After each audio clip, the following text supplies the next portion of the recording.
Oops. Call the meeting to order. My deep apologies to the audience members. We had another meeting prior to this, and so we'll get this one going. Ms. Clerk. Thank you, Worship. First item are adoption of the minutes of the Council and Committee meeting held Monday, February 6, 2012. The recommendation is that the committee approve those minutes. Moved by Councillor Reamer, second by Councillor Nicholson. All in favor? Opposed? Carried. Moving on to delegations. Our first delegation is from Mr. Van Roodselaar and Mr. Woods of Metro Vancouver in relation to the Metro Vancouver Water Shortage Response Plan. I'll just ask the delegations to proceed to the podium.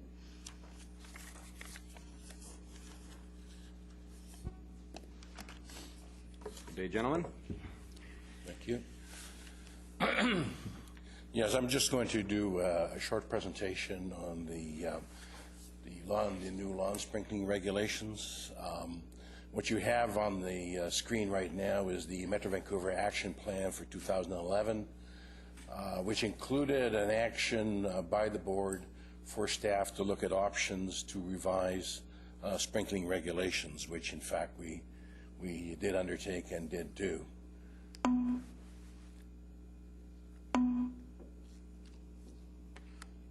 Oops, sorry. Sorry. Thank you. The Water Shortage Response Plan and lawn sprinkling regulations has been part of the region since 1993.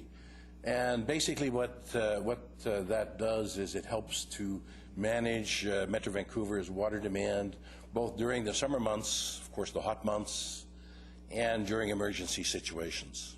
So we can take actions. There's various steps in the water shortage response plans that we can invoke under various emergency situations. It also reduces the peak hour, peak day, and peak week water demands. So it tends to moderate water demand during the week. And during higher demand hours, it tends to reduce those. What this, of course, achieves is it reduces both operating costs and defers costly infrastructure. The reason being that what we're doing here is we're reducing the water during the high demand times, like the high demand hours. And when you build your system, you have to build it for the highest flow that the system is going to anticipate. This figure here shows the population growth in the region, which amounts to about 35,000 people a year. And as you can see, during that period, the average day water use and peak day water use have not followed that population figure. So that shows you part of the advantage of sprinkling restrictions and water conservation initiatives in the region. Now here, looking at the new lawn sprinkling regulations that we introduced last year and that came into effect this year, it was anticipated that this would reduce peak hour demand by 12% and peak day demand by 3%. And as I indicated, it's that peak flow that you have to design for, because of course that's the maximum amount of water that your pipes have to be able to convey. So that's the critical piece when you're looking at how this sprinkling regulation affects that. So this then reduces demands on the existing water system. And you may say, well, okay, but the existing water system has already been sufficing over the years, but of course we do have some population growth. And then the other factor that I want to draw to your attention is there was a significant change in the system that also had an effect on the water system, and that was the introduction of the filter plant. When we introduced the filter plant, that changed the hydraulics of the system such that that was another factor that we wanted to have a mind of. Also, it can defer costly new supply infrastructure into the future. And you may say, well, with the previous slide, you know, average day water use and peak day water use hasn't changed that much. And through the whole region, on average, that's true. But, of course, the growth is happening in certain parts of the system. And so those parts of the system are seeing additional demand there, even though the overall system looks like is being relatively flat. So that's that's where, of course, you want to focus, and that's where you would have to introduce new infrastructure. So to do that, we looked at the option for spreading lawn sprinkling over 7 days of the week, and looked also at morning lawn sprinkling. And the reason for that is that if you look at the peaks, which I'll show you a figure later, you'll see that evening peaks were quite high, so obviously migrating to the morning had an advantage. And then there's a secondary advantage, and that is in terms of the morning being cooler. So if you're looking at not just the amount of water going through the pipes, but the actual water conservation aspects, in the morning there's less evaporation, so it's more efficient with lower air temperatures to sprinkle your lawn in the morning. And the last point here is something that, of course, we continue to emphasize, and that is that the average lawn only needs 1 hour roughly to have sufficient watering, and we in fact provide 15 hours during the week. So the messaging that goes out in terms of water conservation is, don't waste water on your lawn, but if you must water, then 1 inch or 1 hour per week is sufficient, unless if it rains. And these lawn sprinkling regulations, of course, are in during the summer or during the hot period, June 1 to September the 30th. And then below you can see residents are being able to sprinkle from 4 to 9 a.m., even addresses Monday, Wednesday, Saturday, odd Tuesday, Thursday, Sunday. And then we also move the non-residential, commercial, industrial to other hours, and that is that very early in the morning, of course, there's very little demand on the system, and these facilities generally have automated systems, so very easy for them to reset their timers to 2 o'clock in the morning, 3 o'clock in the morning. So that's what you see in the bottom of the slide there. The transition to the new lawn sprinkling regulations started in the summer of 2011, and it was the board's decision that 2011 would simply be a transition year, and they would come into force in 2012, or this year. By early of August 2011, 15 of 17 municipal websites had the new lawn sprinkling regulation hours on their websites, and the majority had revised their lawn sprinkling bylaws. Full implementation, as I mentioned, is in fact intended for summer 2012. And finally here I have a slide to try and illustrate the general rationale there. If you look at the black, you can see that there aren't any pronounced peaks, and that's the summer of 2011. It's August, which is when we had our highest demand. Now, of course, that was a wet year, so the highest demand wasn't particularly high, but I think it still, to some extent, does make a bit of a point there. And then the previous year, you can see those high peaks coming in the evening when people tended to, get out there in mass and water their lawns in the evening. So there is the proviso here that 2011 was a wet year. It doesn't give us as good a comparison, obviously, as we'd like, but it's the only year we have right now when people started to go into the process. And then this year, of course, as everybody hopefully learns the rules and gets on board, if we have a hotter year and a drier year, we'll be able to see the same kind of pattern. And of course, when you can dampen down those peaks, you get a much greater efficiency in your water conveyance, not only in terms of the size of your pipe requirements, but also less pumping, because it's that additional water that requires the pumping, the base amount. We can use the gravity that we enjoy with the water coming down from the reservoirs. Thank you. Thank you very much. I've got a couple of questions of my own. We often hear that most residents would say we don't have a shortage of water in the Lower Mainland. It rains all the time. But the argument is that we have a shortage of storage or a shortage of peak capacity in the pipes, which obviously this particular initiative is to deal with the peak capacity. How much of an issue is the seasonal storage? moving forward? The storage? Yeah. Well, I think, as you point out, that here we're looking at the peak capacity primarily, but we also anticipate some water conservation to come out of this initiative. As I said, sprinkling in the morning, it's cooler, and so we get less water loss. So in that sense, we do benefit there too, and that addresses the issue of reservoir storage. But in terms of reservoir storage, we don't have a significant issue with reservoir storage. Maybe I'll turn it over to Stan here to follow up on that one. Yeah, so in terms of what we have underway, we have the new pump station being built at, it's built, but we're basically waiting for the twin tunnels to connect it to the Seymour Capilano filtration plant. That pump station will allow us to draw Capilano Lake down further in the summer, if it's a dry summer, so it effectively increases our capacity to provide water in a dry summer. So we will see an increase in our source capacity with that. And then the next increment of supply will be a new second intake on Coquitlam Reservoir, which we're currently not forecasting a need for till 2025, 2030, and it will be sensitive to changes in our demand pattern and such. Okay. Okay, Councillor Sikora. Thank you very much.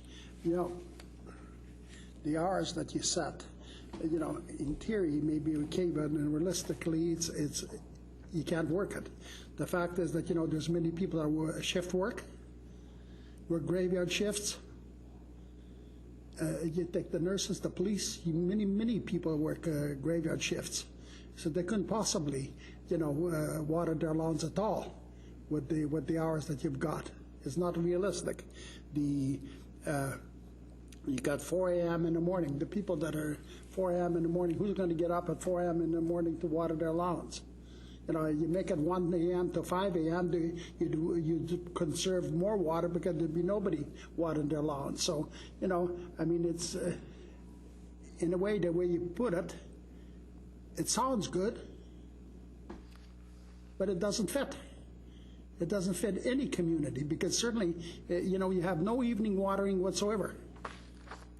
What about the people that, as I said, work graveyard shift and a few other things, want to water their lawn, So, and you get up at 4 o'clock in the morning, you may want to water your lawn. By 7 o'clock, it could be raining. So maybe you wasted some water, So those are the things that I'm saying, I think, what? It's all right the way you put it, and certainly sounds good and everything else. You can see by the chart in 2011, there's a lot less people used water in peak hours because you had a restriction on there. A lot of people followed that restriction. Our community didn't, but certainly a lot of communities did. So I have great difficulties with the hours that you put in, that in the morning watering and none in the evening. Thank you very much. Thank you. Councillor Rasmussen. Thank you very much, gentlemen. Good presentation. Conserving water is a good thing. The issue, though, and what we come down to is that supply is not a problem. It's the transmission of the problem to specifically the outlying areas of Surrey and Langley and the pressure out to that system. By shaving off the peaks, you improve the pressure and the supply to those outlying areas, correct? That's certainly a big factor. Okay. So we generally, I don't think, have ever gone below 70% in our reservoirs of storage capacity. We've always stayed around, the lowest I think has been around 70% capacity in our reservoirs. Yeah, I think what you need to look at is those reservoir capacities are designed for our what we say is our hottest design day and the kind of peaks that we would anticipate at that time. And so under normal years, that would be, as you say, typically we would be well below that. Yeah, that would be it. So it would be, basically looking at that design day. Now, I guess in 2009 we had a particularly hot summer, and we did have some peak days that got quite close. And I guess the other questions, and I understand the morning part of it, the communication of it, the first year rolling out was after most of us cities had had put out our information. It was really a difficult time to change the regulations for the public in our area. So they have a years of notification, which is a better way of doing it. But people are, if you're going to do the morning sprinklings, most people, regular working people or whatever, are probably going to have to purchase a sprinkling system to do it if you're going to the mornings only, because people are working, people may be leaving at 6 o'clock in the morning. So it's just going to be to turn it off and not have the water run past an hour. So people are, if you're going to do it in the morning for residentials, people are going to have to invest in a sprinkling system. Does Metro Vancouver have any program for people in sprinkling systems or installing of cheap sprinklers type of thing for direction to people? Because that's probably the best way that people can adapt to the morning for the residential. Well, I guess the first thing is, I mean, working is a very good point, and of course, we're all in that same situation, and I think, if you look at the distribution, that's why we've gone over the full week, so that you do have those weekend opportunities to sprinkle in. And let's not forget that we make it, in our messaging, we make it very apparent that you're only needing the 1 hour of sprinkling of your lawn to provide sufficient water. And a lot of the time people, will turn their sprinklers on and probably overwater their lawn if they leave them on for 2 or 3 hours. So really, in terms of adequate water for your lawn, you only need that hour. You do have that opportunity 3 days a week, and that in many cases does suffice. Now, I realize for a few people that might still, be inconvenient. Well, and I agree with the conservation. I don't water my lawn that much. I mean, I usually find generally through the summertime we have enough rain here and there to suffice in our lawns. And if you don't water your lawn, the roots go deeper and they become a stronger, healthier lawn. If you water all the time, they're more susceptible to things. So I guess the other question is, just one, how much water does Coquitlam receive for the Capilano, or do we get all our Seymour, or do we get most of our water for the Coquitlam region from the Coquitlam Reservoir? We get most of it from the Coquitlam Reservoir, but of course, the way our system is set up, we have westerly transfer, easterly transfer opportunities. So if we were to, let's say, for some reason, reduce or shut off Coquitlam, we can bring water in from the other reservoirs into Coquitlam. So we do have that option. Well, it's just a point that you got the new Seymour Capilano filtration plant, which we all are paying great amount of 16%, I think, a year, and water rate increases, but we don't get the value and the benefit out of that newly filtered water. It's just a little point for Coquitlam on that issue, and I'll leave it at that. Could I comment, if I may? No, apparently not.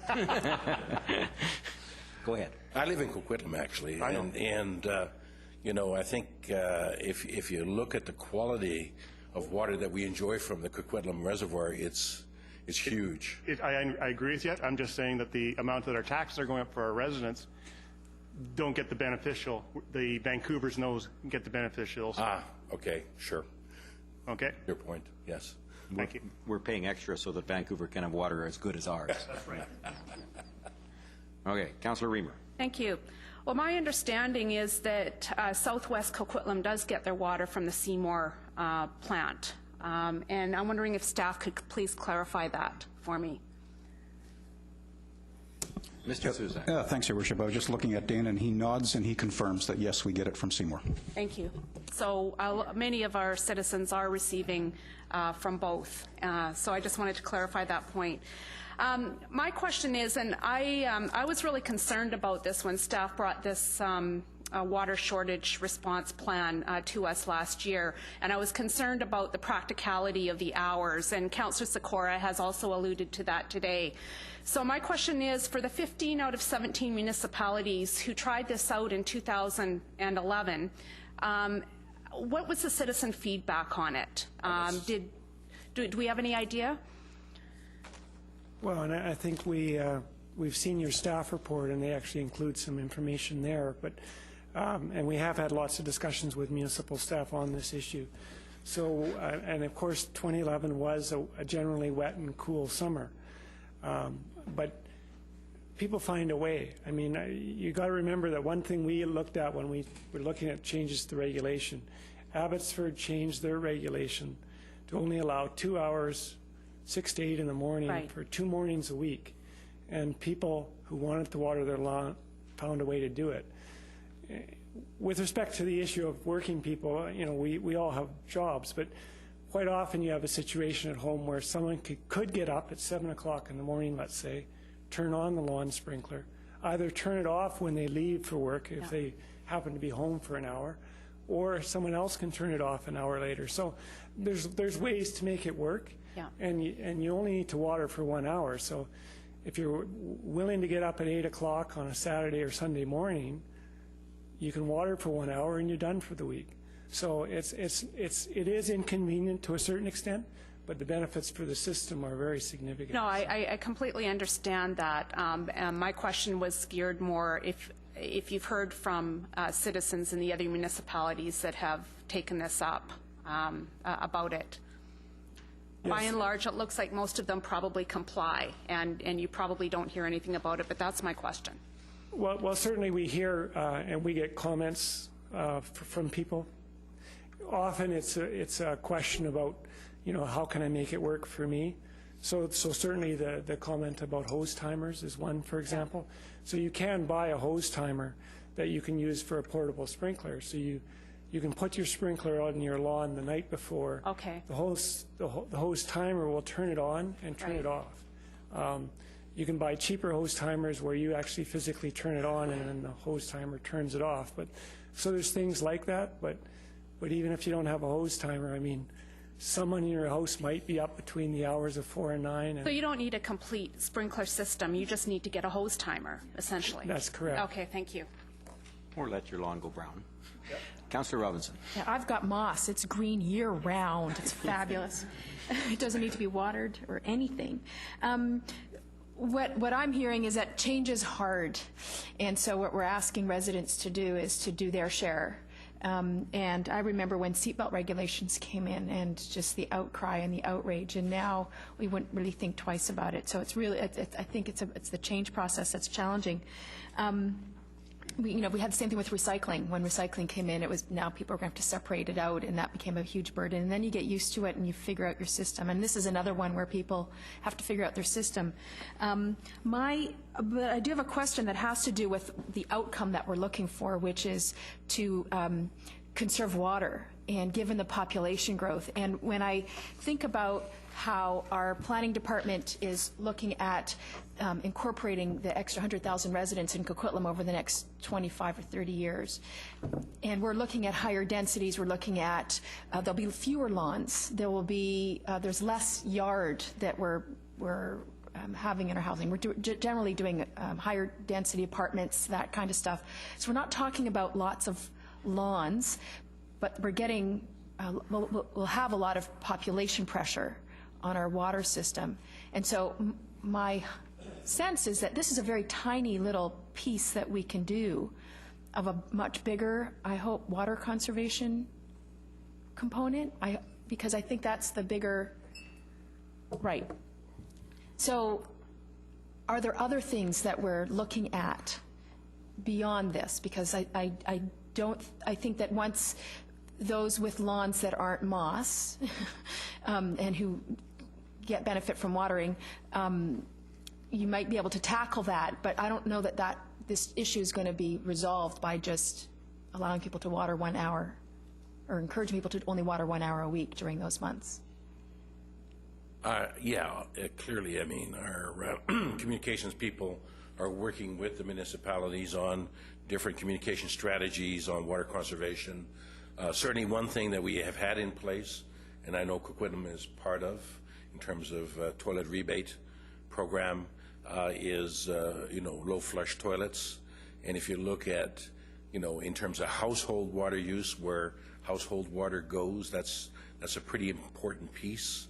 And so that all contributes to the fact that you see that population curve there going up, at a steady pace. And yet, if you look at your average day water use, being pretty well controlled, and it's initiatives like that in terms of water conservation that have been very important, and you know, in terms of just general awareness of people in terms of how they use water, that's very important. In addition to these kind of initiatives, which are focused to a greater extent on, you know, that peak flow and the capacity of the pipes.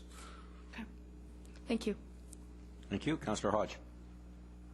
Yes, a good presentation, and thank you. It's sort of explained a lot of things that I didn't know about water. One thing I do know is that I think we have excellent water here in Coquitlam throughout the region, and so I thank you for that. And I think we get excellent. Our residents get excellent value for the water that they you know, for what they pay, the water they get for what they pay. I think it's great.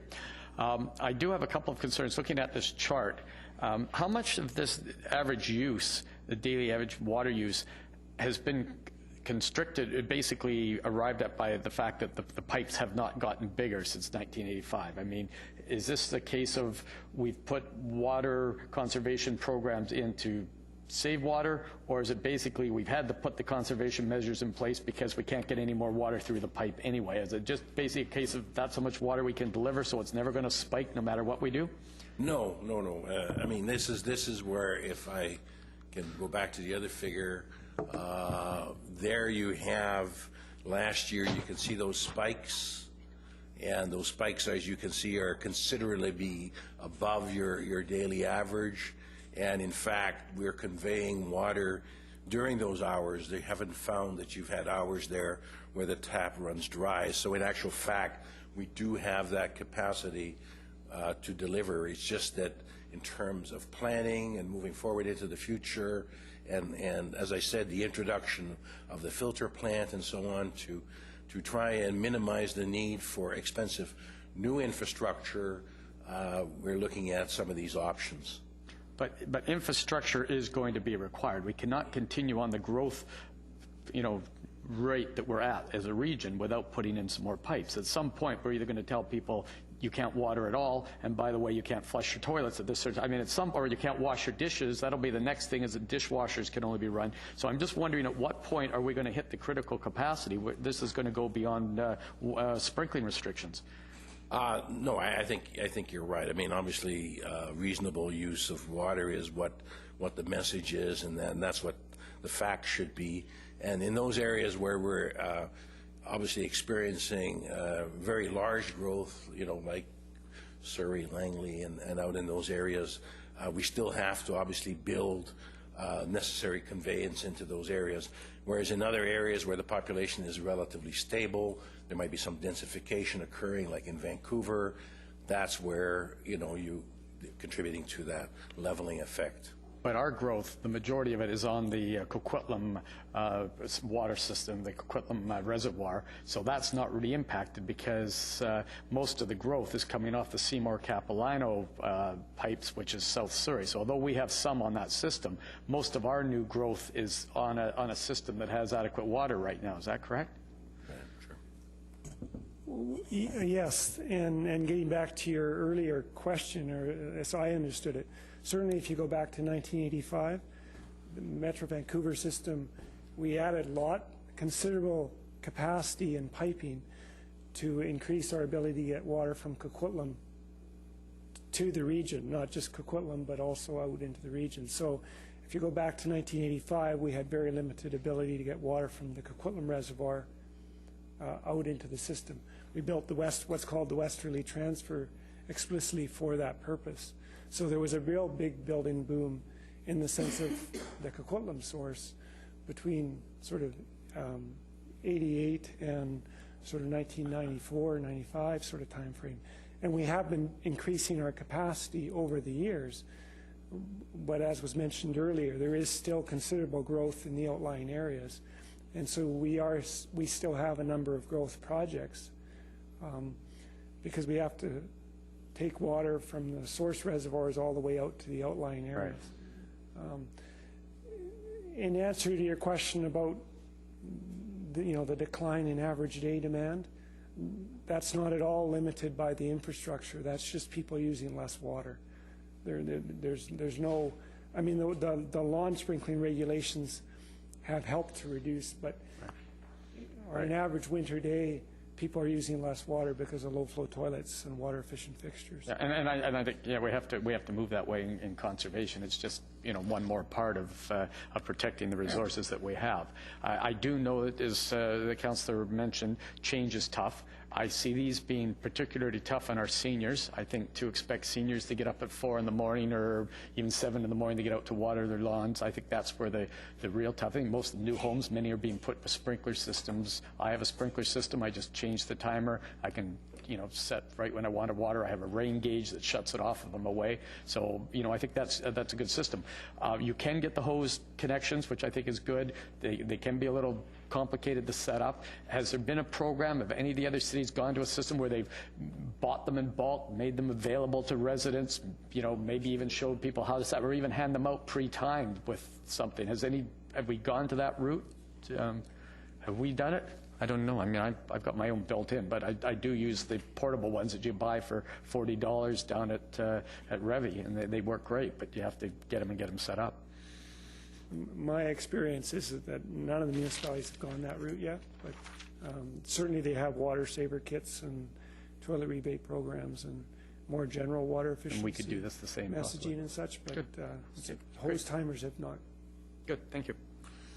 And I guess the other thing too is, this is something where we're looking to see how, 2011 we're just getting into it. 2012 will really be the first year that we get the full effect of the program, and I think, obviously that's where we have to be sensitive to the messaging we're going to get and look at, some of those kinds of things, if those are in fact, are deemed to be positive and required. So I think, there is some opportunity there as we sort of see, what the needs are in terms of getting into this new scheme. But I think it is a learning. It's certainly a learning thing for us as well as the people out there. So I take your comments seriously. No, thank you.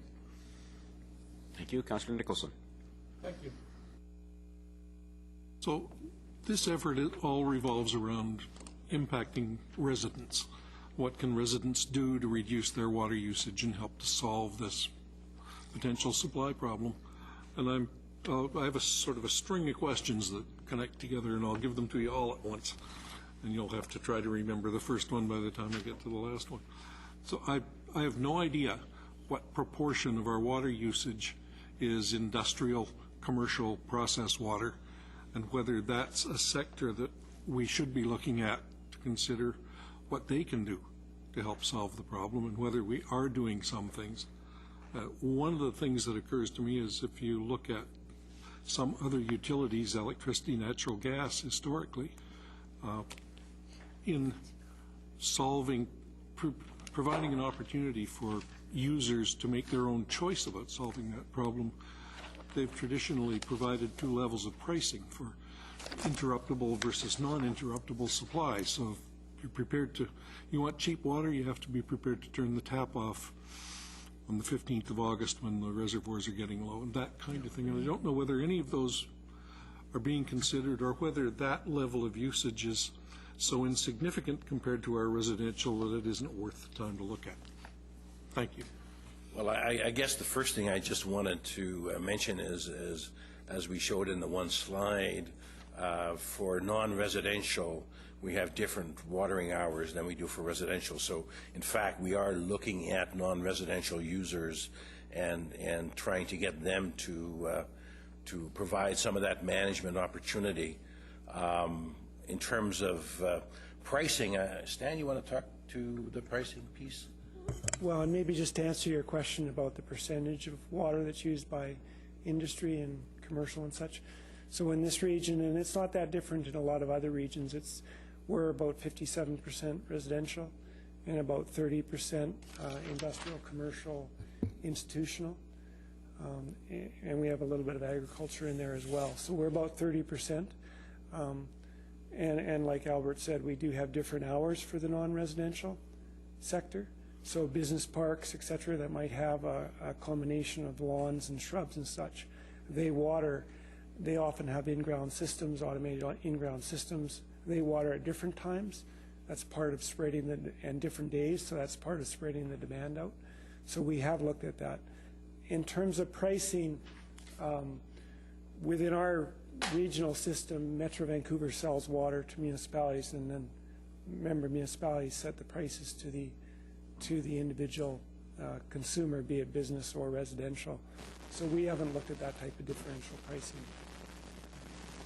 Okay, the piece that I was really trying to get to was not the industrial plant or commercial business watering the grass around the place, but really the use of water in process, which in some communities I know is a fairly heavy level of use, depending on the kinds of industry and what they're doing.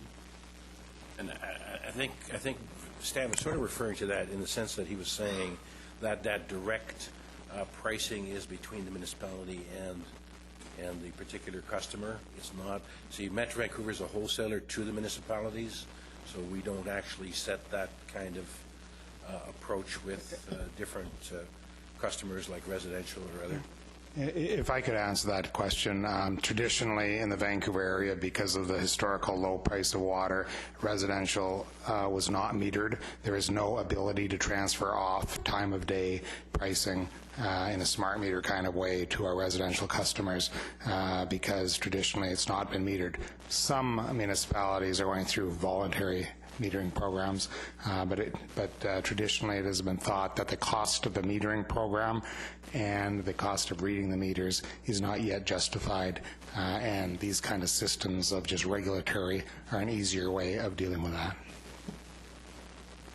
Thanks, Pete.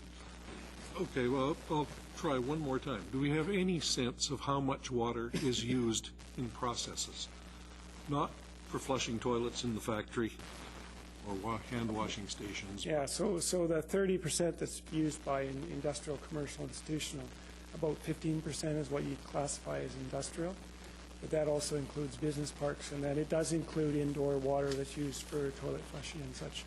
So if you look at a city like Vancouver, where they've got Rogers Sugar, for example, or there's the brewery there, they have processed water that they use, and they've of course received a pricing signal for a number of years, and as the price of water has gone up, have responded. So I know there's some real positive case stories of the industries improving, their water use and reducing it by 50% or more over the years because of the partly because of the price incentive. Thank you. Thank you. And Councillor Sikora has another question. Thank you very much. Mayor, you've got here a week in August. Okay, there's a big difference in 2010, 2011 weather in August. Big difference. August 2010 was very, very hot. Very, very hot. August 2011 was cool. Now, it would be nice if you would. So the water consumption is not, this diagram, I can believe what has happened, but it's not realistic what's really happening. Because number one, if you would have had here on every date what the weather was like, rain, was it sunny, and what was the temperature? I'd suggest to you there's a great big difference between 2010 and 2011 in these dates. Because I know that there was some golf tournaments that couldn't even be played in this time because it was rained out. So, I think that's something that you should have paid attention to. I'd like to have had it, because certainly if it's raining out, people are not going to water their gardens, okay, or lawns. Thank you. That's all I have to say. Well, this is question period, so do you have an answer to that? Oh, okay. Well, I was going to say this is a complicated figure, and I know but this is taking the peak week from 2011, the black line, and the dates are for 2011. And behind it is the peak week of 2010, which occurred at a different time of the year. So what it's showing you is the highest week of water usage in 2010 compared to the highest week of water usage in 2011. So I agree with it's very difficult to compare 1 week of 1 year to another week of another year, but this is the best you can. This is meant to compare the highest week and the highest days of those two different years. Okay, so the red line may well be in August, but it could be in July. It was in July. It was in July. Okay. And I was just going to say, I mean, unfortunately, in terms of 2011, I mean, that's the highest consumption we had, so that's the best we could use. But yes, point is well taken. Obviously, it was a wet year. Doesn't make as dramatic a comparison. I guess we will have to wait until this year to see if we can get some figures that better illustrate the point. Well, I do recognize that these are the only numbers we've got for the new, and we weren't enforcing it last year as well. That's right. So you'd think that it might be a little bit, and yet you ask people to water in the morning, and last year, every single morning, there was less water used in the morning than there was the previous year in the peak week.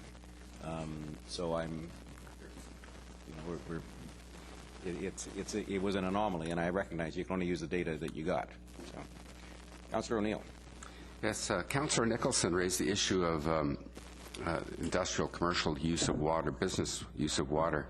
And I know that over the years I've seen various headlines about Canada being a water hog and Canadians generally having high usage of water. And I'd just like to say that my analysis of that is that high water use is usually a sign of an advanced economy, of economic prosperity, and generally of a high standard of living. And in a country like Canada that's blessed with a lot of natural resources and a lot of fresh water, it's not really, I don't think it's a big problem. I think that we should be happy that we've got businesses, industries that use water because they all contribute to our standard of living. So I would hate to see a big focus on cracking down on businesses and things like that for high water usage, because I think has the potential to impact our standard of living. I don't know if you have any comment on that. Go ahead. Thank you very much. Yeah, I think that was an astute statement. And I think that's why when we put out our material, what we try to focus on is simply to focus on responsible use of water. So in other words, you know, obviously if you have legitimate uses for water, hey, that's fine, but you know, don't waste it. Because I mean, if you remove it from the environment doesn't have it. So in that sense, be responsible. Thank you. Okay, I think we're almost done. Thank you very much for coming out. Appreciate it. We're going to actually hear the next delegation, then we'll probably move item, and then we'll go and get into item 5, which is the item that's before us and we've just been talking about for an hour. Mr. Clerk, Madam Clerk. Next item is a delegation from Mr. David Jacobson of Intracorp Projects Limited regarding a proposal for townhome development on Foster Avenue. Good afternoon, members of council and your worship. David Jacobson from Intracorp. I will be representing our proposal for townhomes along Foster Avenue, and I'm accompanied today by Don Forsgren and Morris Pez, who are here to answer any questions you might have after the presentation. Firstly, we'd like to thank members of council for the feedback that you have given us over the last few weeks. We have been in touch with you. We've been corresponding with you and with planning staff, and we appreciate your feedback. We're also very grateful for staff's involvement over the last 18 months. We've been working quite closely with them. They've always been available and always been professional with us, so we're grateful for that. We've got a very proud history of doing high-quality projects in a number of municipalities over the last 16 years, and we always work very collaboratively with our stakeholders and our partners, so we're looking forward to doing that here as well. We'll be doing a brief overview of our proposal and of our process to date, and then hopefully have some questions after that.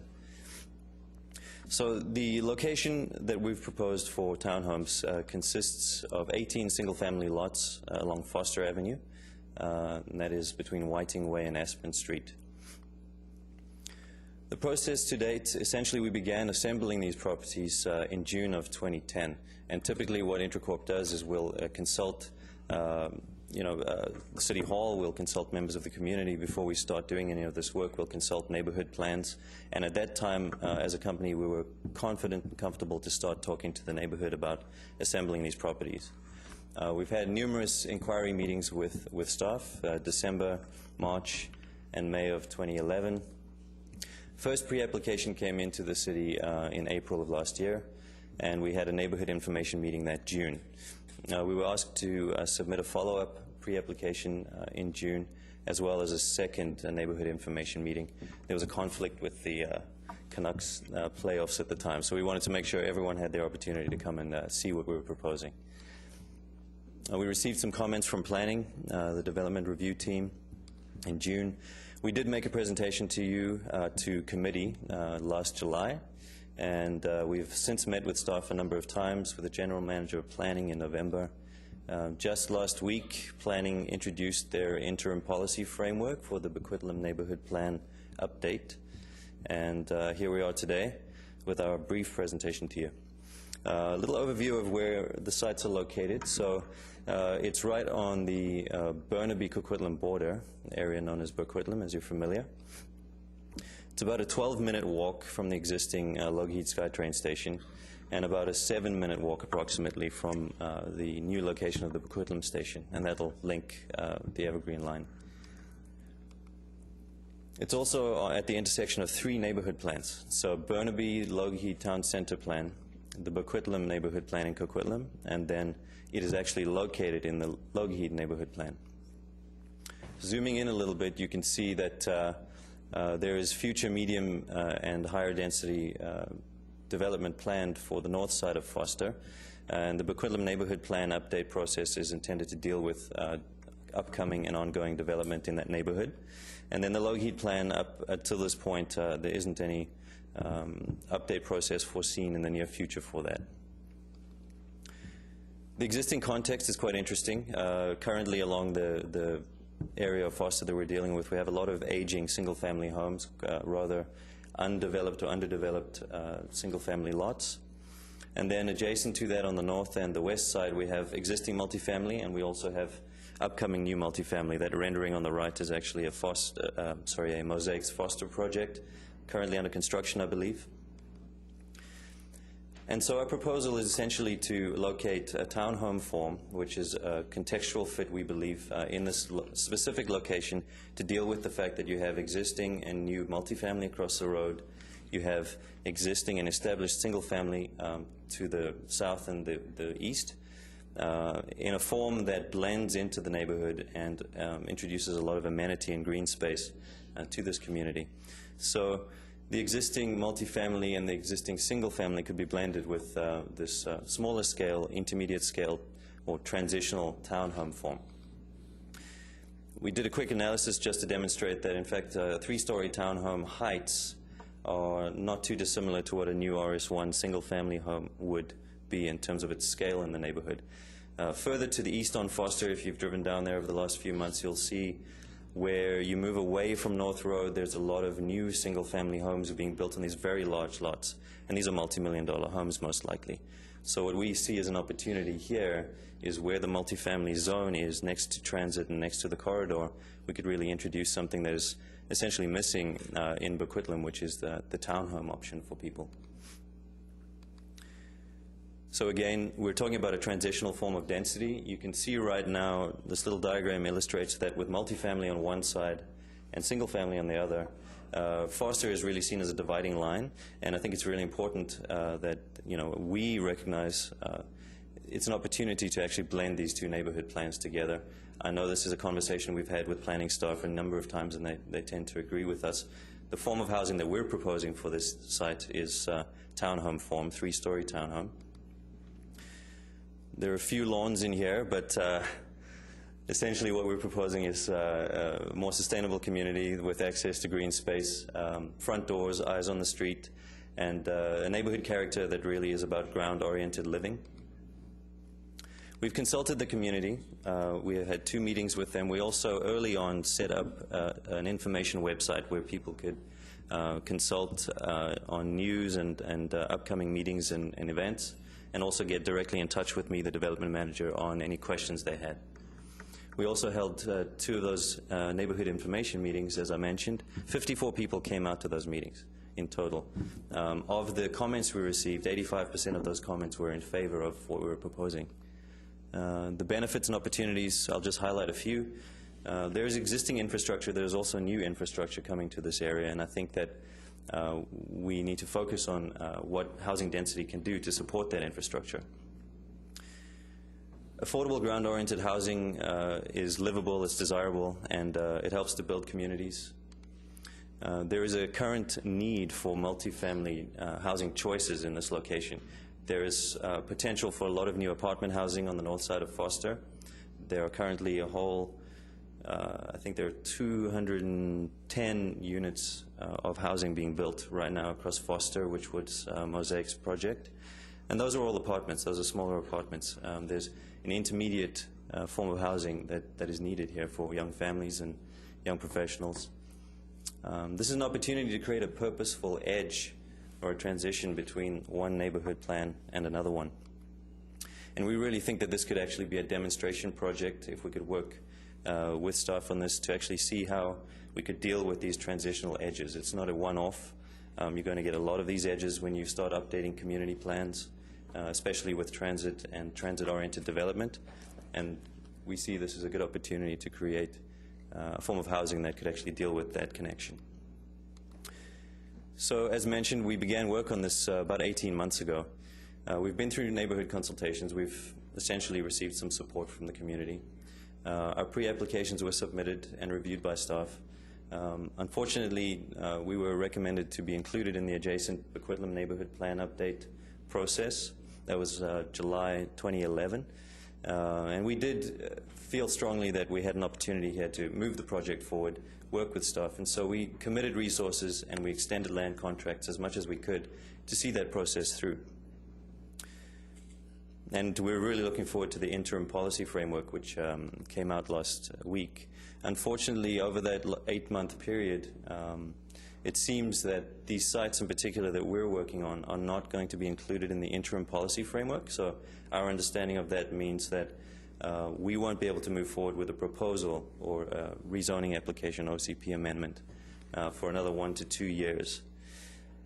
It's a rare land assembly. It's not likely that we'll be able to achieve this or any other developer will be likely to achieve this again. And unfortunately, we've done everything we can with our current land contracts to extend those as far as possible. We're coming up to a deadline internally, February 29th. That's pretty much the last opportunity we have to move forward, commit additional funds and resources to this.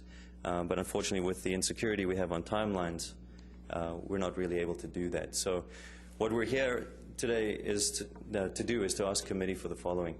We'd like you to consider the merits of this proposal, to recognize that these sites are in the Lougheed neighborhood plan, not the Coquitlam neighborhood plan.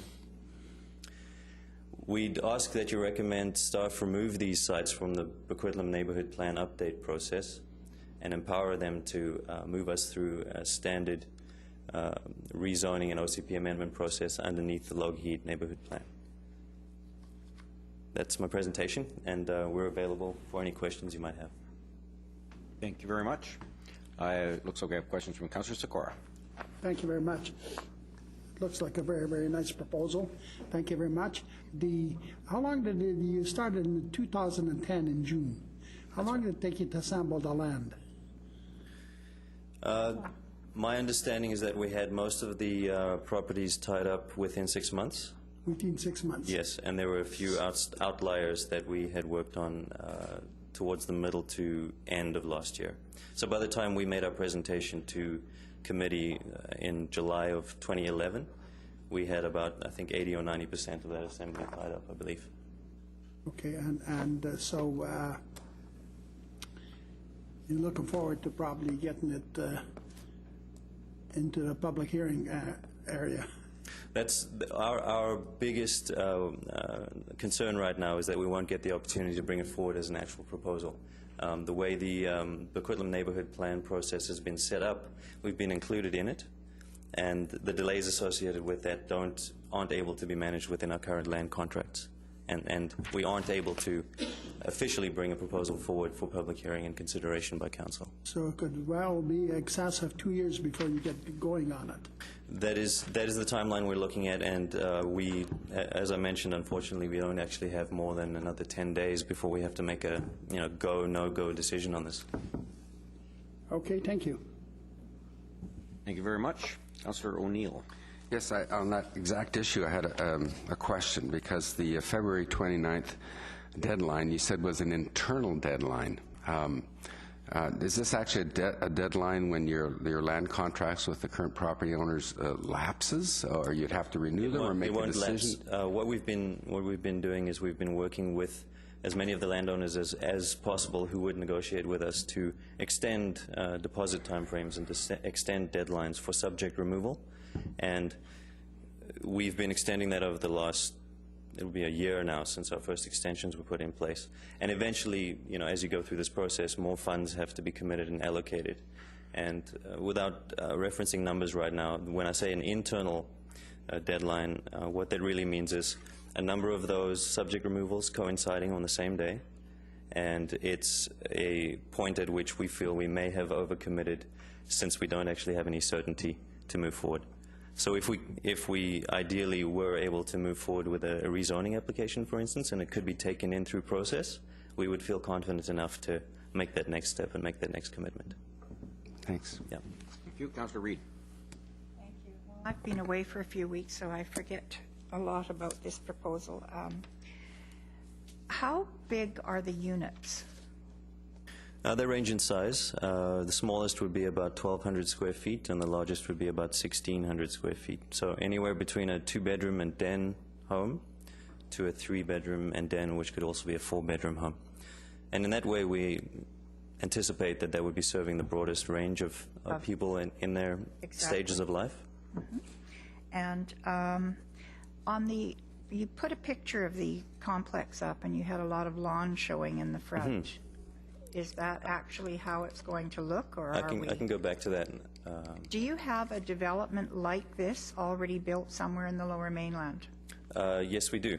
We've just finished a very large community out in Morgan Heights in South Surrey. That's what I thought. And we have a lot of similar building blocks there as well. A townhome community surrounded by green space and a lot of public amenity and also semi-private amenity for the residents of the community.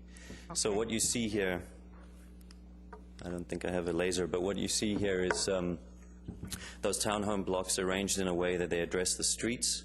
Yeah. And they also open up for shared courtyards and green spaces. So everyone would have a front yard or a backyard, and everyone would have a private deck, and the streets would all be, and parking would all be dealt with on site. Prior to moving through the less detailed process of the Coquitlam neighborhood plan, we actually did quite a thorough review of this site with planning, and we demonstrated that the parking would be dealt with as much as possible on site. I don't think we had much of a parking variance at all that we were requesting, and when we know that's an issue in Coquitlam, so we're very aware of that. Right, yeah. We study, if we haven't done a recent development in Coquitlam, we certainly study our competitors out here and also study council reports, so we know what the issues are. Yeah. And I know parking is one of them. Okay.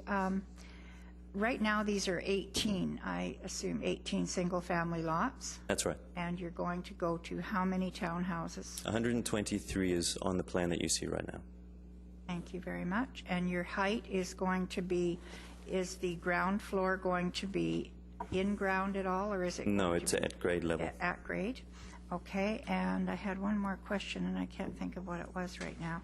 Oh, the access to the parking, is it all off Foster, or will some of it be off the lane? No access to the community off the lane. Through neighborhood consultation, we realized that that lane right now, what we've seen on site, it's an overgrown ditch, for lack of a better word. The community in the neighborhood there would like to see that cleaned up and brought up to city lane standards. Okay. So that's something that we were going to do.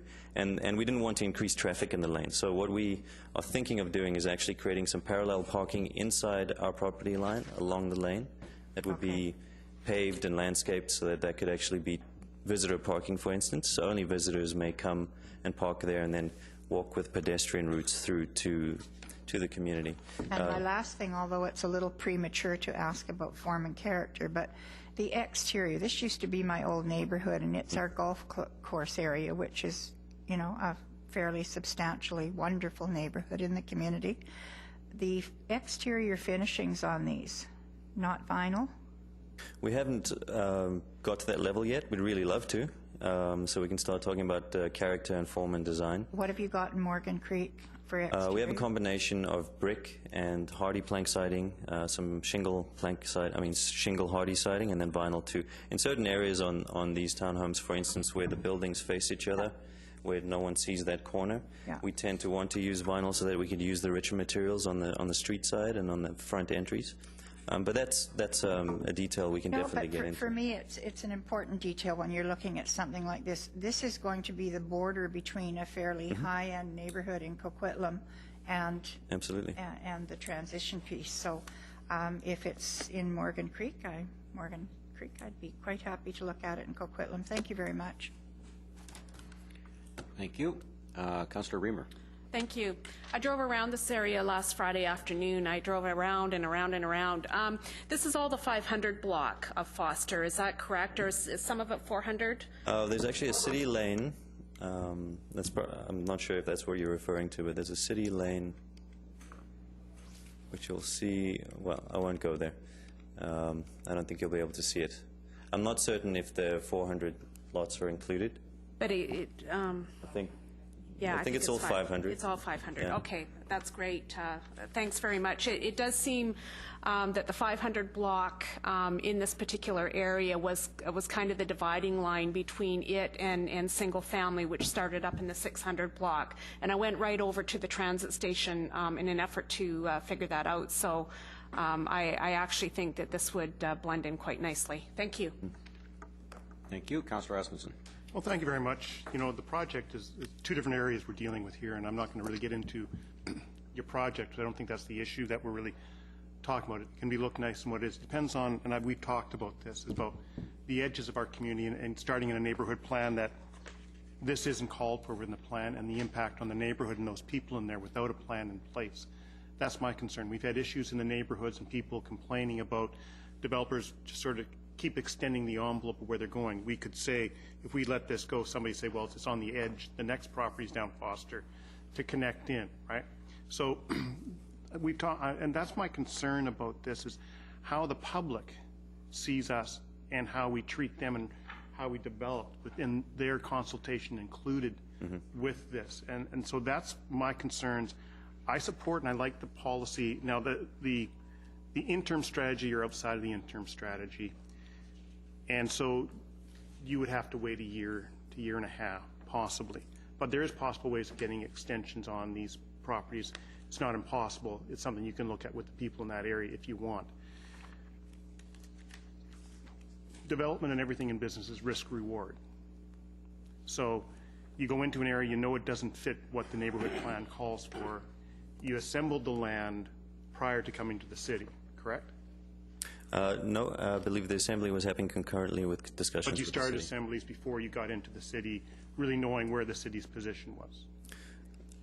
My understanding of that process is in fact that we would have consulted the city first, and and once we've determined that there is an appetite for this form of development and the assembly is justified from an urban design point of view and a development point of view, then we would go and start making commitments. So it was happening concurrently, but we would not have started doing that with that process unless we had consulted with the city first. And so my concerns come down to, we got other properties that is outside the zone. There's different people wanting to extend the edges of everything. And for councils, or my decision is, like, how far do we let these edges go out? If somebody says on the other street, well, geez, I can tie up those newer homes, we can attach to it. Where do we stop without doing a plan first? And I'm very much on the side of, I'm just letting you know exactly where I'm thinking, making sure that we have a plan in place first. And I think the interim is a way to sort of help developers in the meantime. It doesn't help you so much, but I do think there's an opportunity for you to talk to the property owners there and possibly extend out your agreement. And I know neighbors of mine have had their properties in Burke Mountain extended out from what they originally had been, and it does work out, those negotiations. But thank you for your time. Thank you. Thank you. Councillor Robinson. Thank you. Well, I certainly appreciate the challenges of your timeline and the city's timeline, and it doesn't seem like they're quite lining up as the way that we would have liked. A question I have is, you said that it's affordable housing. How do you understand affordable housing? When you say affordable, what do you mean? That's the question of the decade, I think, so. in our region. So are you talking like $700,000 units, or are you talking something? No. I think, what we see in this neighborhood is when single-family homes are approaching the, $700,000 to $1 million mark, and apartments are in the, high $200,000 to $300,000 mark. What's missing is that middle chunk, and it's someone who wants to upsize or get out of an apartment or have outgrown their apartment. So, for instance, someone with young children who would be looking to get into something bigger with a front door with a little yard, but cannot afford the $800,000 home in this neighborhood, would be looking for something in a townhome form, which would be in that range. It would be between the $400,000 to the $600,000 mark. So one of the things that that concerns me, and that we haven't addressed yet, and you are right at the edge, and I appreciate that, you're across that line, which in many ways is an arbitrary line, but it's a line that we've set so that we can have some clarity. So I do appreciate that. Is that you sit perfectly between two SkyTrain stations, really, like, we need to think very carefully about, so what is it that we should be there, because that is really going to set the tone for this neighborhood for the next 50 years. And I want to make sure that we get the right things at the right place at the right time. So this is the challenge. I appreciate you coming out and talking with us. I think we have some big decisions to make as a council around that, and I think we need to be very thoughtful and think very carefully about what it is that we want in this neighborhood, and how because it really, once it's built, we have to live with it, and I want to make sure that it's the right thing for the community. So I don't know if that's helpful. I know. Thank you. Okay, Councillor Nicholson. Thank you. I actually have a question for staff. What's the present land use designation on this site and within the Lougheed neighborhood plan, and what's the age of that neighborhood plan? How long is it since it was last revised? Mr. McIntyre. Yes, thank you, Your Worship. The land use designation there is single-family residential. The age of the Lougheed neighborhood plan, and I know it dates back before my time with the city, but I think it's in the range of 10 to 12 years. What? Yeah, 2002. Thanks, Chris. Okay, thank you. When are we scheduled to update it? I might have been facetious. Very soon. Very soon. Any day now. Councillor O'Neill. Yeah, so it's actually on that issue. So because this is zoned not only in the city zoning as a single-family residential and as part of the Lougheed neighborhood plan, it's single-family as well, then the process, and we have to keep remembering this is not Coquitlam, this is Lougheed, and we haven't been focusing on Lougheed.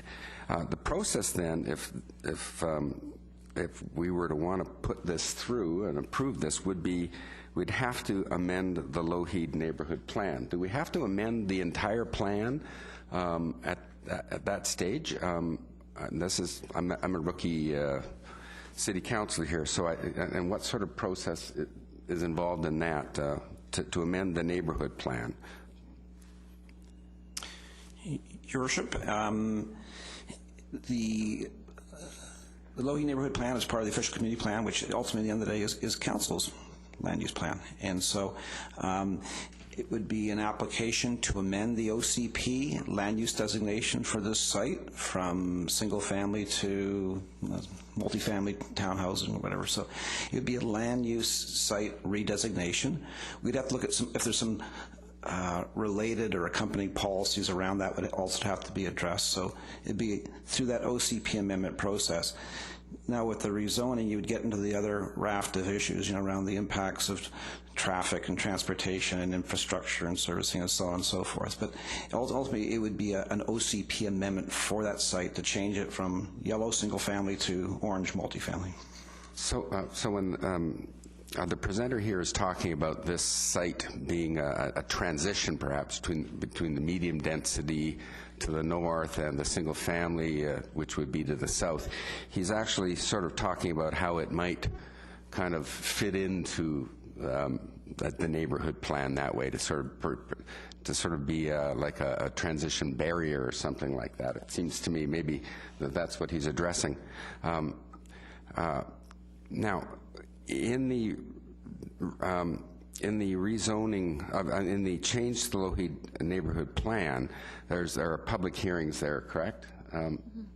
Your Worship, that's correct. There's a public hearing. In fact, in advance of that, there's what's called the Section 879 consultation process that we're required to do by legislation. So that consultation process is public meetings, information meetings, and things like that. Is that correct? It's a process and a program that's worked out between the applicant and the city, and ultimately that's considered by council and endorsed. And so if we were to want to push this ahead, move this ahead somehow, there would be some opportunity both at the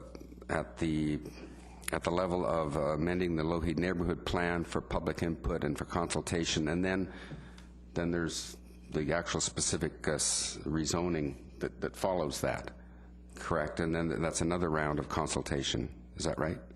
That's correct, through the chair. Again, it relates to the site, but it's in this curious situation of being right on the boundary between two neighborhood plans. And in fact, though technically it's in the Lougheed neighborhood plan, I guess they just used Foster way back when as a demarcation line of convenience. But actually it's much closer to Coquitlam Station in that area. So I think you have to look at that site not in isolation, but in combination of both those neighborhood plans. And I think it's through that neighborhood plan process you can adjust the neighborhood plan boundaries, but it needs to be looked at in that broader perspective. If I could just add a few comments.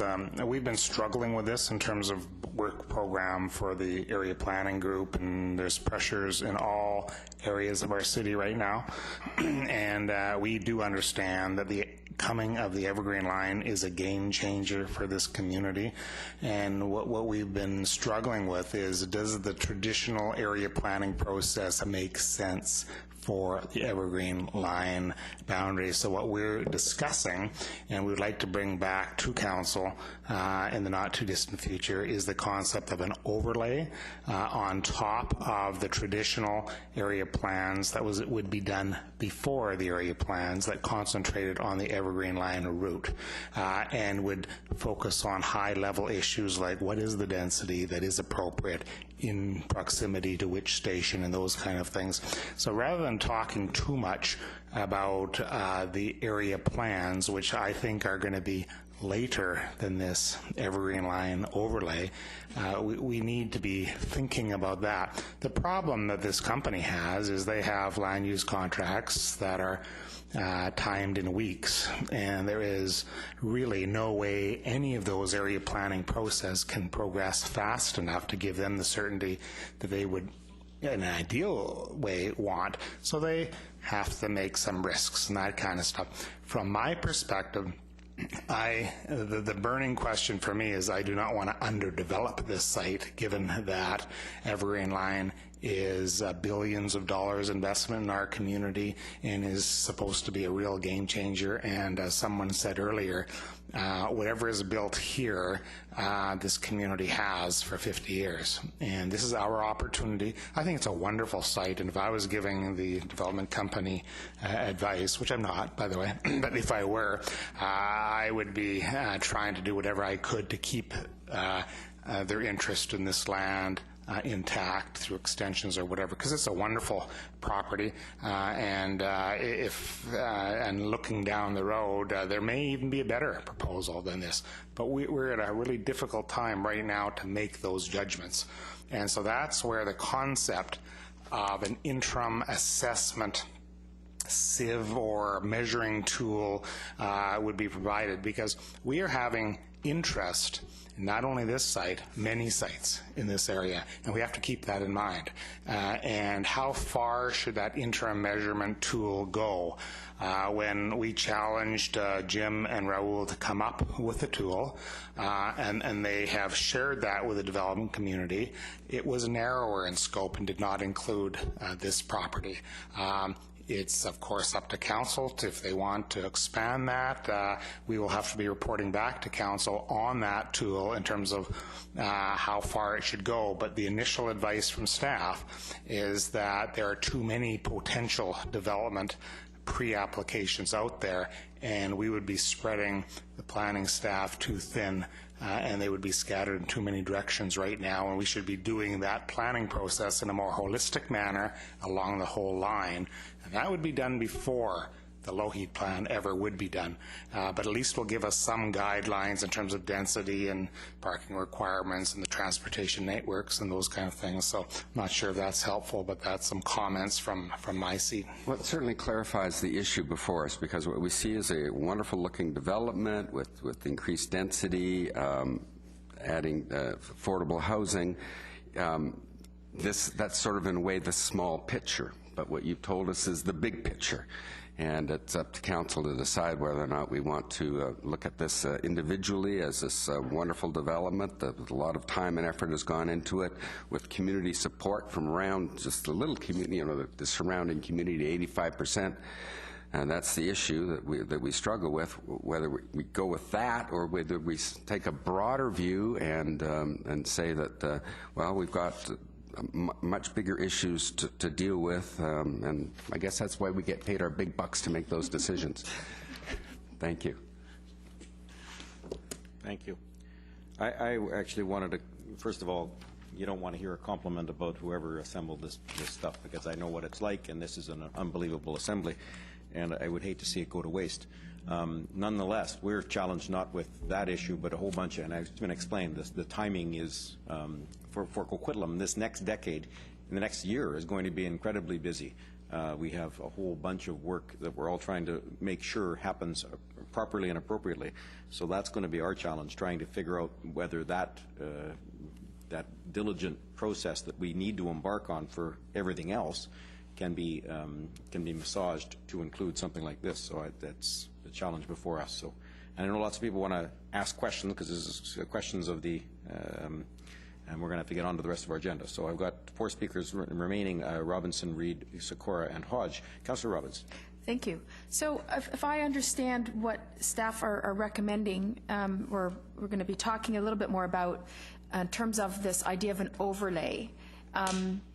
Because I do want to make sure that we have a responsibility, I think, to make sure that we do the right amount of density in the right place. This could actually not be a transitional space. This actually could be odd, because what we could come out with at the end is much higher densities along the line, all the way down, that crosses over these neighborhood plans. And we could have, in the middle of much higher densities, for example, this lower density townhouse, for example, that's brand new. And so it wouldn't actually provide the function that actually you're suggesting, that it won't be a transition, it'll be an odd piece, really. So I get very concerned about whether or not it actually will be a transition. It's, given where things are at right now, if we don't touch the low-heat neighborhood plan, it would be. But I think that if it's not going to be coming online, we ought to be doing something, because this evergreen line is a game changer, and we have to make sure that we get it right, that we get the mix right. And so I'm a little concerned about this won't actually be it may not be a transition in the end. So thank you. Councillor Reid. Well, I have a totally different look at this thing probably than most, but I also don't want to live in a city of apartment blocks.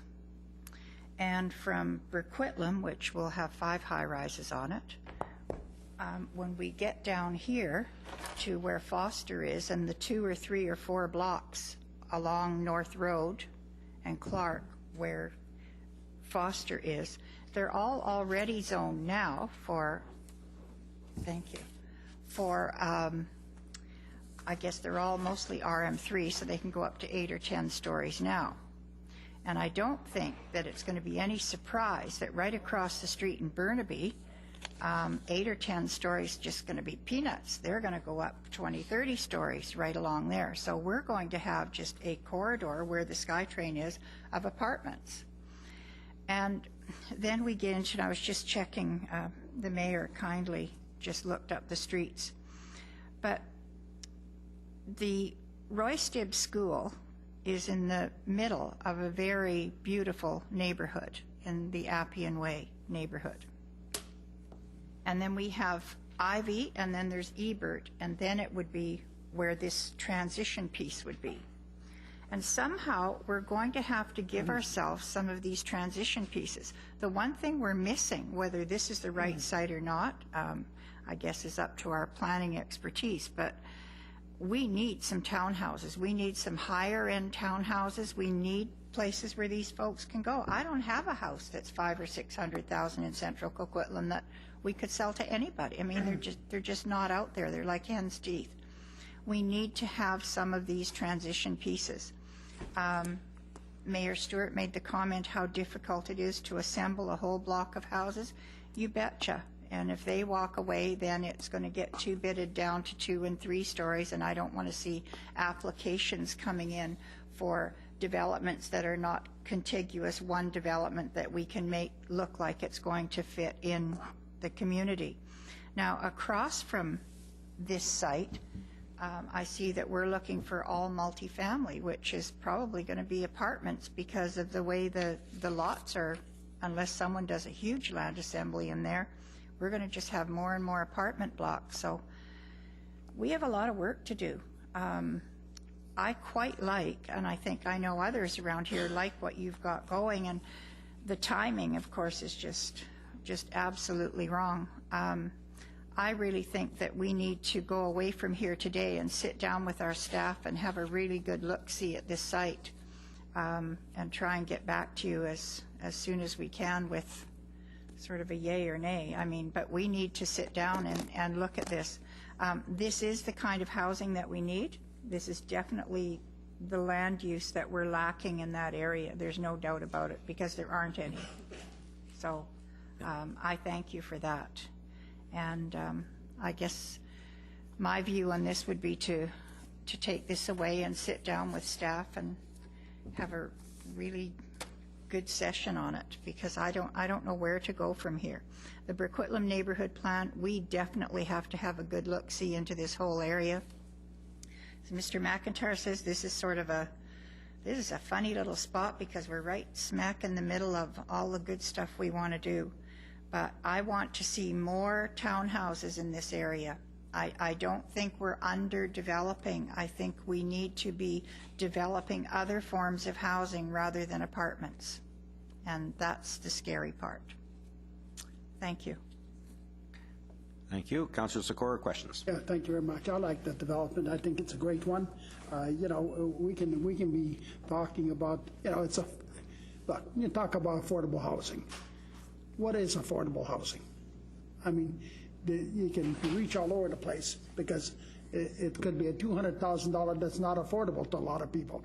It could be $400,000 that's not affordable, $500,000 not affordable, and so on. So, you know, affordable housing that a lot of people use is a misnomer. You know? But the fact is, you know, I like this kind of development. I think, you know, when we're talking about that, we should wait. Maybe this should be a lot higher density. Well, just let that be known in the community. We'd like to see this land be a lot higher density, and these people walk away. What do you think they'll be asking for those properties then? Huh? Is they going to be affordable? I don't think so. So, I mean, that's something that we should think as a council member, whether we want to move this along, and if we do want to move it along, this afternoon we go into in camera, let's move it along. That's all I have to say. Thank you. Councillor Hodge, do you have any questions? Yeah, just a couple more questions.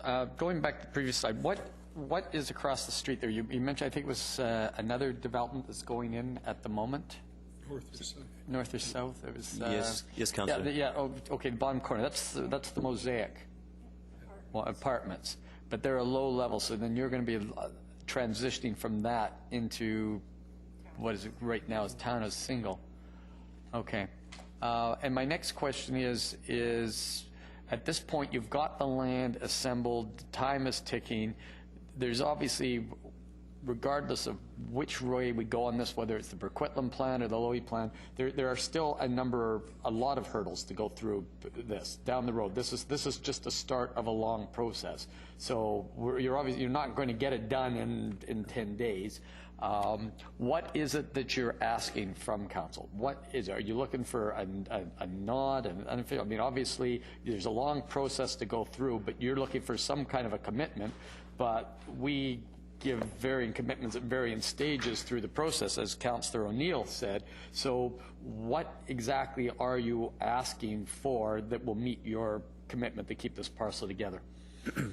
Through the chair, currently, given the process underway with the Coquitlam neighborhood plan update, the report that went to council about 7 months ago stipulated that the neighboring lands, which would be our lands on the Lougheed side, be included in that neighborhood plan update process.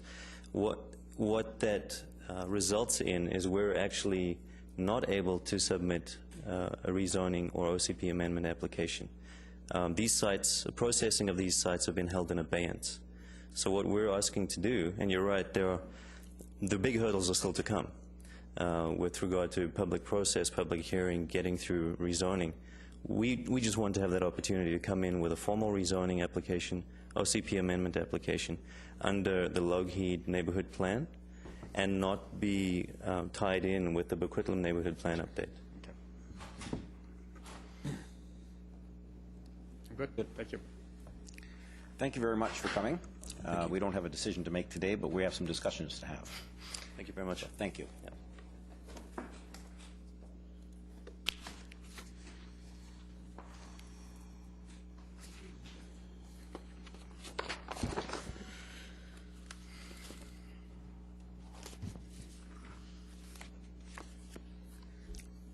Madam Clerk.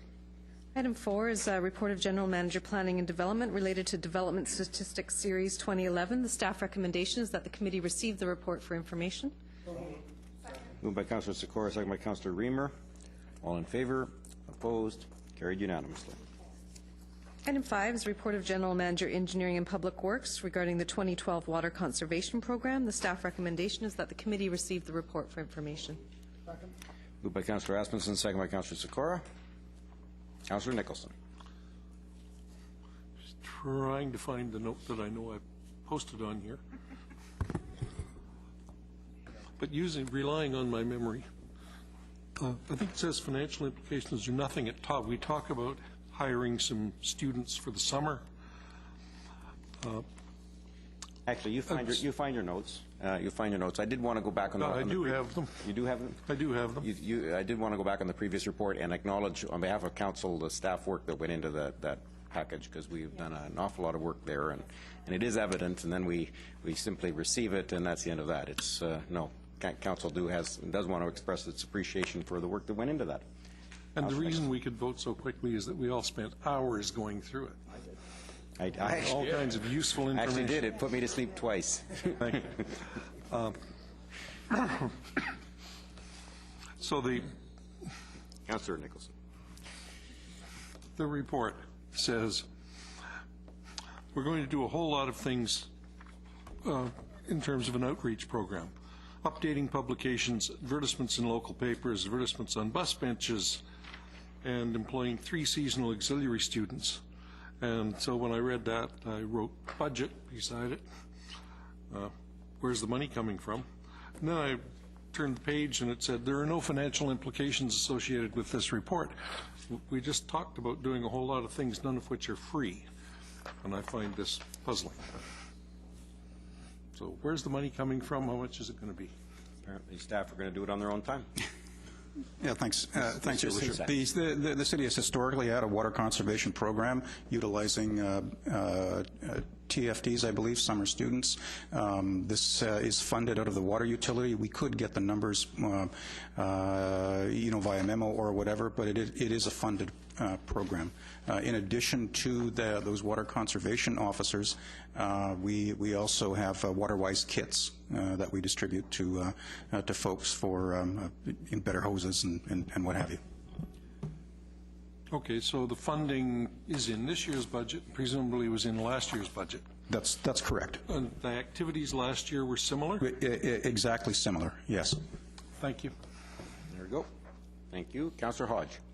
Yeah, as I mentioned earlier, I've got a couple of concerns on this one. First, it looks like a lot of time and certainly money and hiring students to get the message out on this program. And so I guess we're changing the restrictions, so we're going to have to spend a lot on this. And at the end of the day, other than telling people that they're not supposed to water when they used to water, I don't know what we're actually doing to assist the residents in the transition. And if we go to these watering times, as I said earlier, I'm really concerned about our seniors, how they're going to make the change. I'd really like to see us do something really concrete and innovative and possibly go into the area where we start making timers available, whether we could go and we buy, 1,000 in bulk, pre-program to the watering times if you're on the odd side of the street or the even side of the street, have them ready so that we have kits now, but they're limited in what they do, and they're very inexpensive, but something that we can actually help. I could just see what's going to happen. If this comes in, there's going to be a run on these down at Revy and Canadian Tire, and the 20 that they have are going to be gone in a day. And so I think before we launch a program that's going to require people to water in the middle of the night, that we have to be prepared to give them some alternatives and also give them some instruction and some assistance before we go into something like this. And I think money being spent in there instead of in bus shelters and other advertising may be something we want to look at. Your Worship, staff would take that under advisement. We have to come back to council with the proposed bylaw amendments anyway, and with that report we will have an analysis on, say, expanding the water-wise kits. Take a look at timers, what would it cost, and how many might we look into. That's something that could be included in that. Okay, that's all. That all, Councillor Hodge? Okay. Thank you very much. That's the last speaker. Motion on the floor. All in favor? Opposed? Carried unanimously. Item 6 is Report of General Manager, Engineering and Public Works regarding the Poirier Street improvements from Foster Avenue to Regan Avenue. The staff recommendation is that the committee receive the report for information. Moved by Councillor Reamer, seconded by Councillor Robinson. Councillor O'Neill. Yes, I see in this report that there's a financial implication, not only the capital cost of buying trees, but also on the operating cost of having trees. And it reminds me that some environmentalists often complain that economists and governments don't calculate the economic development's cost to the environment. Well, at least we can now say that we're calculating the environment's cost to the city with an ongoing operating cost for trees. It's quite something, actually, and you see this. So when we're talking about beautification, stuff like that, we're actually talking about ongoing operating costs, and I'm wondering if we made a capital investment in trees, we have operating costs, do we consider these a depreciating or appreciating asset over the course of the years, and does that have a budget? And does that have a budget implication as well? Anybody answer that? Where's the fund to replace the tree? I'm going to invite Kathy Reinheimer, our Manager of Parks and Facilities, to speak to the operating costs. From my perspective, trees are an appreciating asset and have a net environmental benefit to the city. But I'll let Kathy speak to the operating costs. Currently, the TCA tracking doesn't include any of our green infrastructure, so we don't depreciate the trees. But we do have a standard that was adopted, I believe, 6 years ago for street trees of $50 a year operating costs. It covers the whole lifespan of the tree, so watering it when it's new, and then pruning it, and then replacing it. So that's the plan. Good. Well, okay, then I just want to get this on the record then in terms of when we often hear about people, we need more trees, urban forests and things like that. These things don't come free. They have a price. And I want the citizens of Coquitlam to know that this is not free. And we're willing to pay for this, fine, but let's know what we're getting into when we do this. And more information, the better. Thank you very much. Thank you very much. Councillor Nicholson.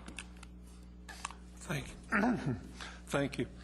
Well, Ms. Reinheimer's answer prompted a question that I wasn't originally going to ask. So if the $50 includes eventual replacement of the trees, and it's too bad Sheena's not in the room, that sort of supposes that somewhere in the books we have a tree replacement reserve, just like we have fleet replacement reserves and all those kinds of things, and I don't know whether we have that or not.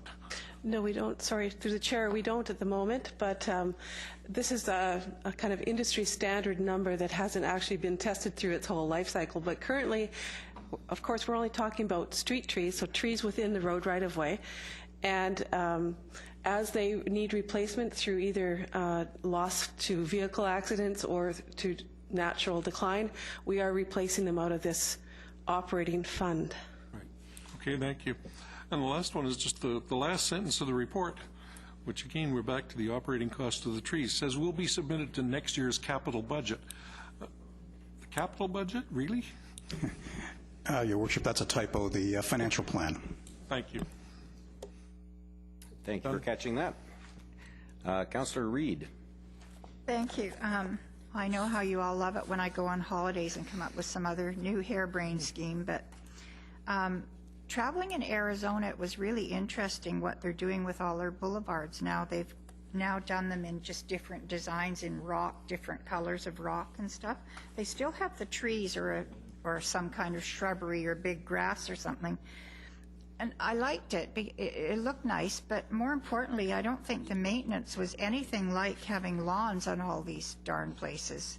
So I'd just like to know, I think probably having less lawns in the middle of the roads, less grass to cut. Why wouldn't we go to rock or something? Sure, I'll start, Your Worship, really quickly. This report is back at committee because there was a question about what is the treatment for the bulges, and staff are proposing really 3 alternate treatments. Some trees where trees are appropriate, not where there are overhead lines, for example. And the other 2 treatments being proposed is sod, grass, or shrubs.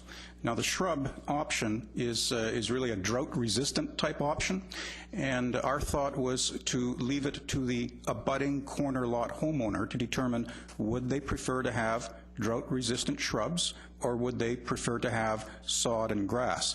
We're treating the operating cost of the boulevard really as a standard frontage where the homeowner is responsible for mowing the lawn.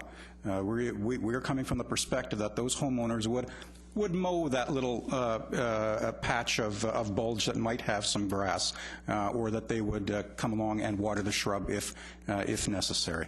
That's our assumption heading into this. I think that's great optimism. We have lots of homeowners who don't even look after the boulevard in front of their house. I just think it just behooves us to put stuff in the bulges and in the centers of the roads in our little areas into something that doesn't require a lot of care. And it just doesn't make any sense to me to be having little patches of grass all over the city. We have to hire someone in a truck who has to go to get out and mow a 10 by 2 foot piece of grass and put the lawnmower back in the truck, and off he goes. It just makes no sense at all. Thank you. Thank you. And Councillor Sikora. Yeah, thank you very much. Noted that, I mentioned that the neighborhood on 4th Street are by Harborview School wanted angle parking. Have we addressed that issue? I brought it up about 6 months ago or so, that they want angle parking, because certainly if it's not, they're going to have a problem getting out of their driveways, the way people park in there now. But just to clarify for staff, this one's Porter, not Poirier. Correct, Your Worship. Apologies about Porter. I would have to go back and ask staff specifically about the issues on Porter. But this issue is about Poirier. Yes. And the curb bulges. And also, I'm talking about the same way as Council Reid is talking about. We seem to, quite a number of years ago, we had a tree planted and it was looked after at Parks and Recreation. Now we seem to have the caring for each tree. The minute a tree comes up, there's another $800, another $800. Now, I'd like to know how that figure comes about. How that figure comes about, because let's say if there's 4 or 5 trees that are a few blocks away from a lot of other trees. Does it cost $800 also to look after these 4 or 5 trees, to go there and water them or whatever needs attention to them? I think that these figures are a little fictitious figures here. Well, that somehow it costs, doesn't matter where the tree is, what kind of tree it is, or where it is, it's $50 per tree for maintenance. Now, you explain that to me. In terms of the unit cost, Your Worship, I'm going to refer over to the park staff. Just for committee's info, the $800 is our estimate of the total project operating cost, assuming a certain number of trees. But for the $50 unit cost, I'm going to ask Ms. Reinheimer, please. Through the chair, again, that's an estimate of the lifespan of an average tree. So when we choose street trees, we're looking for medium to large trees. That gives you a certain kind of scale of required pruning and maintenance over its lifespan. It doesn't hit every individual tree specifically, but it is aimed at giving us enough operating money to maintain the trees over their whole lifespan. Okay, thank you. Thank you very much. Is there a motion yet? There's a motion on the floor. Very good. Thank you very much. All in favor? Opposed? Motion carries unanimously. That concludes the items on the agenda. Adjournment is moved by Councillor Reamer, seconded by Councillor Nicholson. All in favor? Opposed? Carried unanimously.